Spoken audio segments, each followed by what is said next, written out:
seconds.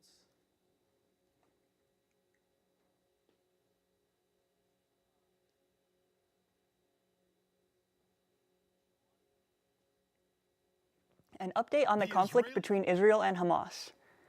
Donald Trump takes the stand in New York to defend his business. And the Las Vegas Raiders finally get things back on track with a win over the New York Giants this past Sunday. All this and more coming up on Studio G. I finally found. Now, news that matters to you on campus and beyond. Live. You're watching Studio G. Thank you for joining us on Studio G. My name is Andrew Martinez. Our top story today is an update on the war continuing in Gaza. Here's CNN's John Lawrence with more. The Israeli attacks on Gaza have claimed more than 9,700 lives over the past few weeks, according to the Palestinian Ministry of Health. We turned on the torch, and my siblings were alive, but I did not find my father. I finally found him next to me. I moved him. I moved his hands. I moved his face. He did not respond. The war between Israel and Hamas started last month after a Hamas attack killed around 1,400 Israelis. Hamas needs to be eliminated. Hamas, working with Iran, has been plotting and planning for months, if not over a year, to invade Israel, and Israel has a right to defend themselves.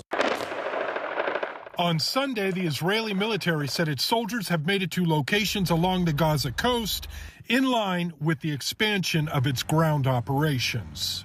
We're working very hard to make sure that the conflict in Gaza does not escalate, does not spread to other places. During a whirlwind diplomacy trip in the Mideast, Secretary of State Antony Blinken made an unannounced visit to Iraq Sunday where he refused to support a ceasefire, instead opting for a, quote, humanitarian pause, even though calls for a truce are increasing. Some who are against a ceasefire argue that it will help Hamas. However, I feel that in that argument they are inherently dismissing the death, in fact, even endorsing and justifying the death of thousands of civilians. I'm John Lawrence reporting. The United States has announced that a guided missile submarine has now arrived in the Middle East. Since announcements like this are rare, it seems the military are sending a message that the U.S. does not want the Israel-Hamas war to expand. As war in the Middle East continues, President Biden has received criticism from many for his views on the ceasefire between Israel and Gaza. Thousands of protesters came to Washington, D.C. over Saturday protesting for President Biden to ask for a ceasefire in the Israel-Hamas war. It was estimated that 10,000 protesters came with Palestinian flags demanding the Palestinian liberation.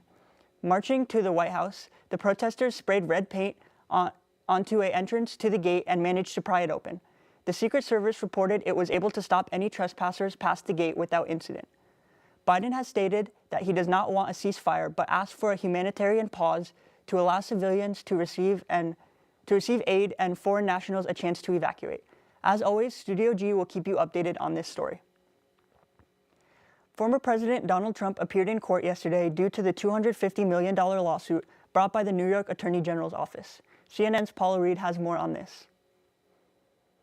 I think it went very well. Former President Donald Trump leaving court after testifying in an attempt to defend his real estate business. It's a scam, and this is a case that should have never been brought.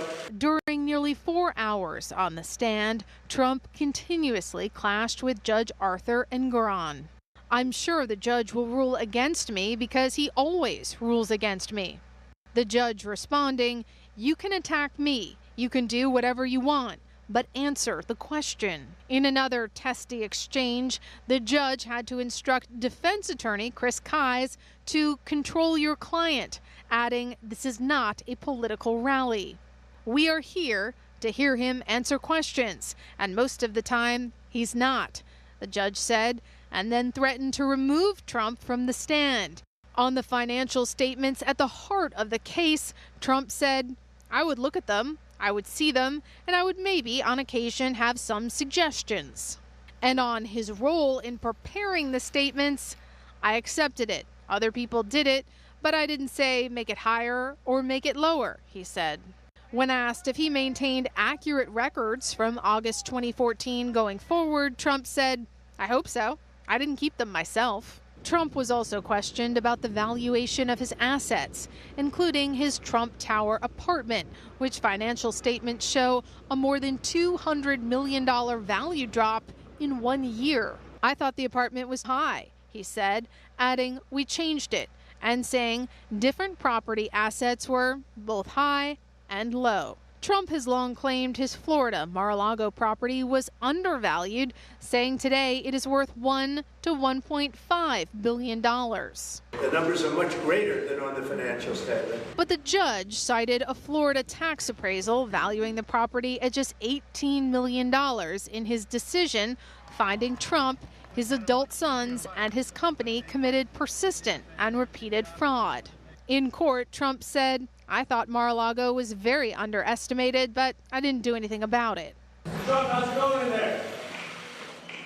Trump's conduct has become a flashpoint in this case. You have a racist attorney general who made some terrible statements. Even before he took the stand, Trump took aim at New York Attorney General Letitia James, later calling her a political hack in court.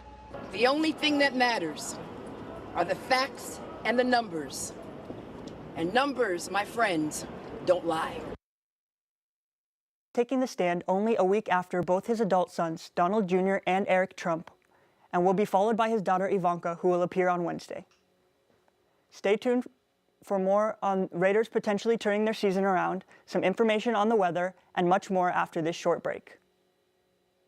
You practice, you prepare, and you compete. But being a teammate means much more than working together for the win, especially when it comes to player safety. This includes concussions. There's simply no denying that these are serious brain injuries that call for serious precaution. Every game and every practice, you need to be following one simple rule with concussions. When in doubt, sit it out. It's up to all of us, not just players, but coaches and parents. Let's keep our head in the game, and when in doubt, sit it out. One more time before you wake up in the wild. Our natural world needs us now. Step by step, side by side, together, we can find a way to ensure that all life on Earth can thrive. To learn more about how you can help protect and conserve nature, visit nature.org. What do you think you're doing, Kevin? Was just gonna drive home. There are several warning signs present that you shouldn't be driving. Like hearing voices? Like your text-to-emoji ratio? Oh man, the selfies. Selfies. Nailed it. We all have warning signs that let us know that we're probably not okay to drive. Mine is pretending to be your subconscious. Craig, come on man, let's split a ride home. Welcome back to Studio G. Things are finally looking up for the Raiders as they got back in the win column on Sunday. Raiders interim head coach Antonio Pierce led the Silver and Black to a 30-6 victory against his former team, the New York Giants, for his NFL head coaching debut. In the first half, the Raiders put up a season high of 24 points and quarterback Aiden O'Connell completed 9 of 10 passes at the half. The rookie completed 16 of 25 pass attempts for 209 yards in his second NFL career start. Max Crosby accounted for 3 of the team's 8 sacks. Amik Robinson and Nate Hobbs each secured an interception, totaling 10 takeaways for the Raiders this season. And Raiders running back Josh Jacobs said, "This is the most connected I feel like we've been as a unit." Jacobs finished the game with 2 touchdowns and rushed for a season-high 98 yards. The Raiders take on the 4-4 New York Jets next Sunday on Sunday Night Football. Other than the Raiders winning the game on Sunday, another special moment happened at Allegiant Stadium for a local team. The NFL awarded Luis Ortiz and his family 4 tickets to Super Bowl 58 through the Super Bowl Surprise Program with support from the Super Bowl Host Committee and the Raiders. Luis is a devoted high school student who has faced hardships in his life, but never let that slow him down. Luis was team captain of his soccer, football, and basketball teams and would assist other students in need at his previous school. The Raiders organization caught wind of his hard work and dedication and rewarded him for his work ethic. If you want to see more Super Bowl dreams come true, use hashtag Super Bowl Surprise or visit @LV Super Bowl HC on all major social media platforms. Speaking of dreams come true, A dream job of many recently announced they have filled the position, and that job is Gannett's Taylor Swift reporter. Brian West, a 35-year-old journalist from Arizona, landed the role many considered too good to be true after the initial listing went viral months back. West will now be working out of the Tennessean's USA Today newsroom, reporting on all things Taylor Swift. After landing the gig, West stated, quote, "I would say this position is no different than being a sports journalist who's a fan of the home team. I'm just a fan of Taylor, and I have followed her whole career, but I also have that journalistic background," end quote. Ben Goad, West's new boss at the Tennessean, stated, quote, "This is not a traditional type of beat. He's going to be on video, going to be on social, going to be interacting with Swifties, and going to be out and about wherever people are enjoying or reflecting on who Taylor Swift is," end quote. Scientists say it's going to be a moderate to strong El Niño winter for the first time in several years. El Niño is a natural weather pattern in the tropical Pacific that brings unusual conditions to the northern and southernmost parts of the United States. And for us here in the southwest U.S., that means an almost 40% higher chance of probability for the rest of 2023. It's important to note these maps are not an actual snowfall forecast. They simply show where snow is more or less likely to occur during El Niño compared to average. Now with a more in-depth look at the weather, here's Manny Garcia. And now, this is Studio G weather.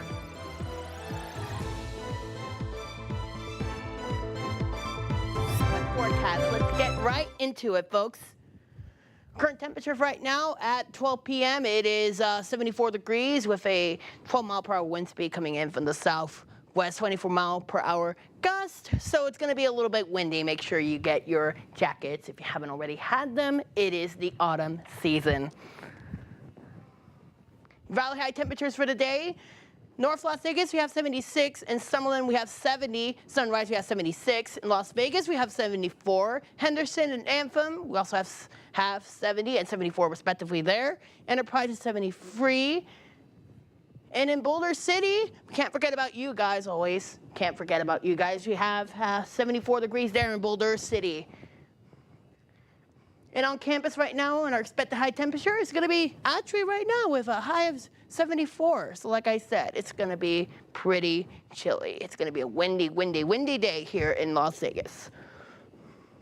Evening planning right now, this is going to be as high as it's going to get, folks, at 74. It's going to get down, down, down. It's going to get low.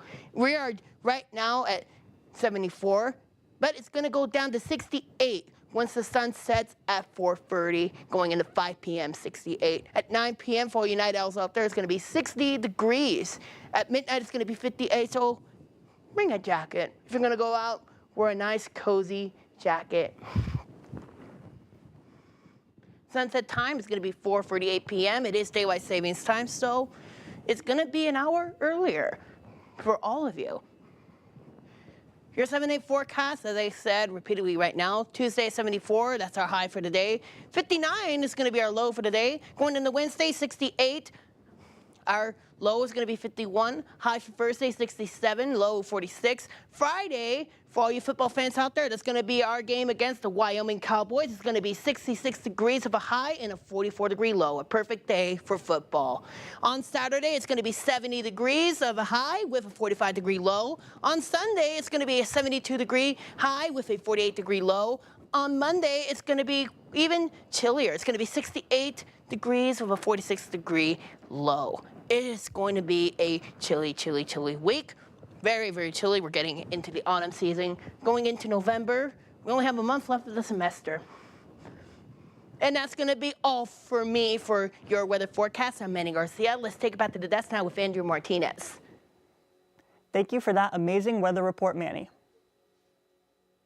After the break, we'll take a look at the election day taking place in a couple states across the nation. Hello. Mom, you gotta stop this. I'm in a library, okay? What could happen?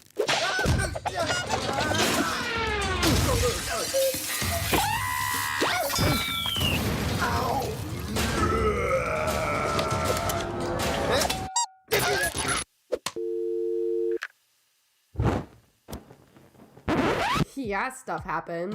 1 in 4 college students end up in the ER. That's why you need Emergency. Everything you need to handle an emergency. Share important info with your family and friends. Feeling unsafe? Help is one tap away with Urgent Alert.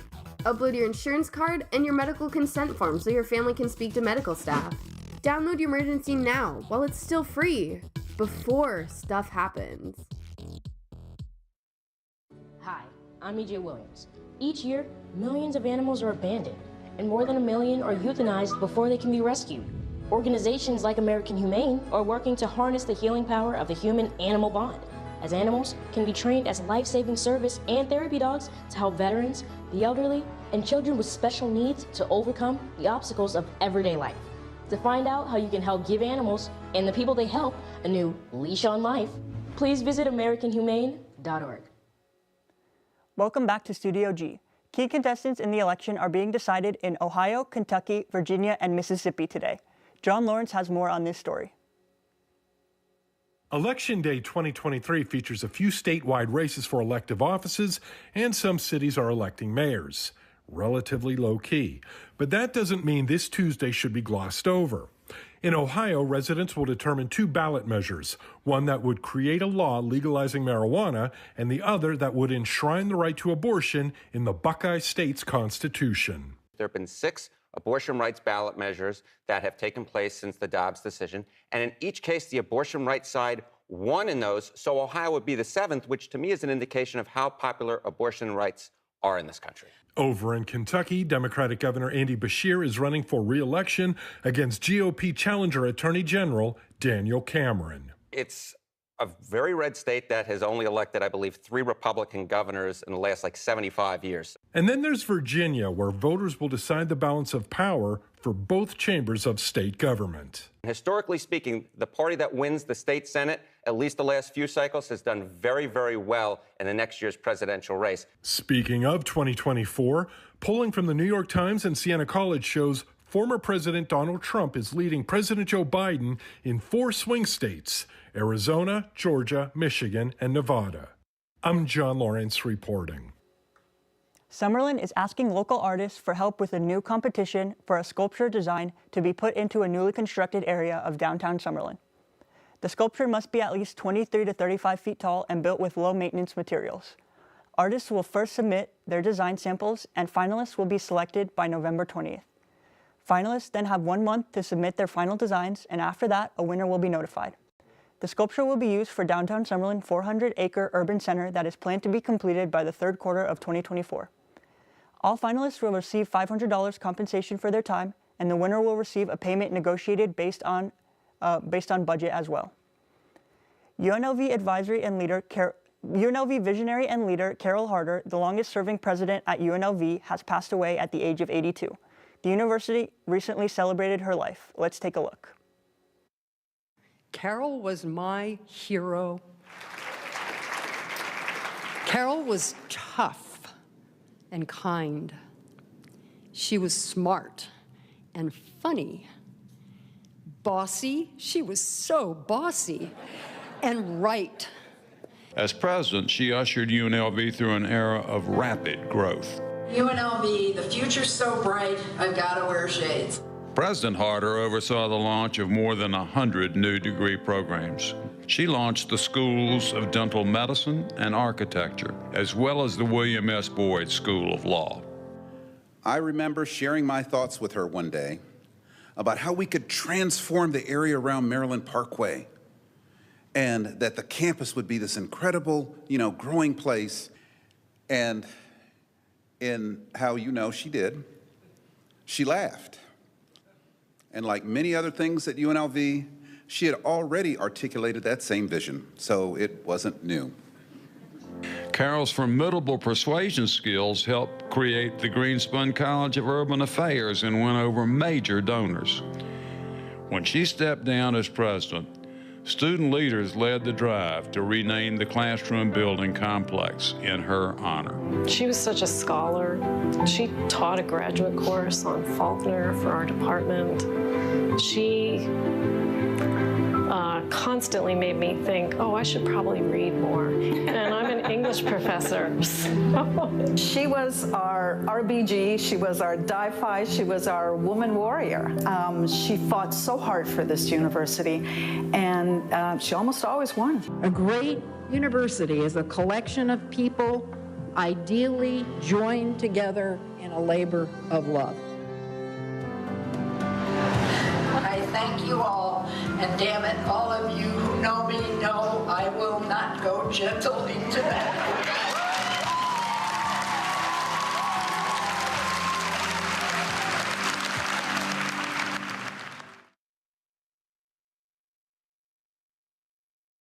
More time before you wake up in the wild. Our natural world needs us now. Step by step, side by side, together, we can find a way to ensure that all life on Earth can thrive. To learn more about how you can help protect and conserve nature, visit nature.org. Every year, 4.5 million young adults between the ages of 18 and 24 visit the ER. It's every parent's nightmare. UMergency gives you all the tools you need to quickly and effectively manage your family's emergency. UMergency provides instant access to vital resources, customized to your student's campus and local community, digital consent form, and built-in urgent alert button. UMergency gives you peace of mind when you need it most. Download your UMergency app now. What do you think you're doing, Kevin? Was just gonna drive home. There are several warning signs present that you shouldn't be driving. Like hearing voices? Like your text-to-emoji ratio? Oh man, the selfies. Selfie, nailed it. We all have warning signs that let us know that we're probably not okay to drive. Mine is pretending to be your subconscious. Craig, come on man, let's split a ride home. Welcome back to Studio G. November is National Epilepsy Awareness Month.